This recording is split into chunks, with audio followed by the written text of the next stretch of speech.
Hey, this is SNL Reviewed. I'm John Kramer, and with Seth Rogen hosting, SNL did a fart joke, a gay joke, a wee joke, and even a sperm joke, but somehow or other I still couldn't bring myself to totally hate this show. SNL Reviewed. Well, following the great hosting jobs of Louis C.K. and Anna Kendrick, Seth Rogen was unable to pull off a three-peat and instead presided over a show with some really stellar moments which were unfortunately overshadowed by some totally bad and forgettable sketches. The cold opener with a group of new Republicans led by Jeb Bush making their pitch to a crowd at Coachella was completely lacking anything resembling real wit. Although I did enjoy seeing Nasim Pedrad in drag playing Governor Bobby Jindal with a very large chest. Now, for his monologue, Seth Rogen did an uninspired number where he read from his journal so they could work in some cameos from James Franco, Zoey Deschanel, and Taylor Swift for no particular reason, but which was a clear indication that the writers were pretty much tapped out for this show. Rogen next appeared in an utterly predictable and slightly amusing sketch where a rascally little girl played by Nasim Pedrad ruins his Just Say No lecture, and which left me feeling as though this was an old Jilly sketch they found laying around that Kristen Wiig never got to do.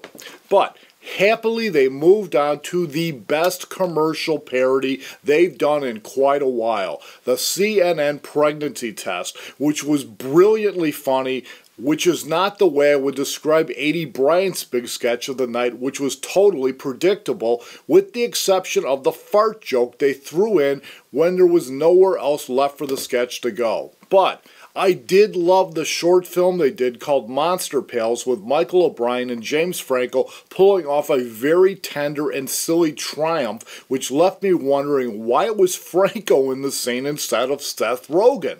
Which brings us to the best live sketch of the night, where Cecily Strong completely overshadowed Seth Rogen in a commercial for Blue River dog food. And for that matter, the cutaways to the dog overshadowed Seth Rogen as well. Weekend Update was nothing special this week, with Kenan Thompson doing an annoying portrayal of David Ortiz, while Vanessa Bayer returned as Jacob, the bar mitzvah boy, and I do have to say that I rather enjoyed Cecily Strong's attempt to stroke his ego. Now, a really stupid gay scene, the kind I never thought I'd see again on TV, was the weight which dragged the last third of the show down, only to be piled upon by a dumb nod at the Reverend Al Sharpton's dealings with the FBI, followed by a drawn-out weed joke aimed at anyone watching the show high. And then there was the hobo sperm sketch, which was a new low for the show, and left me joyful in the knowledge that we will have until May 3rd to recover when Spider-Man Andrew Garfield hosts. So, until then, give this video a thumbs up, hit the subscribe button, follow me on Twitter, and be sure to join me in the Zeebox official SNL room on May 3rd when the show and my review return. Oh, and keep an eye out for some other reviews I have in the pipeline, but right now, I'm going to bed.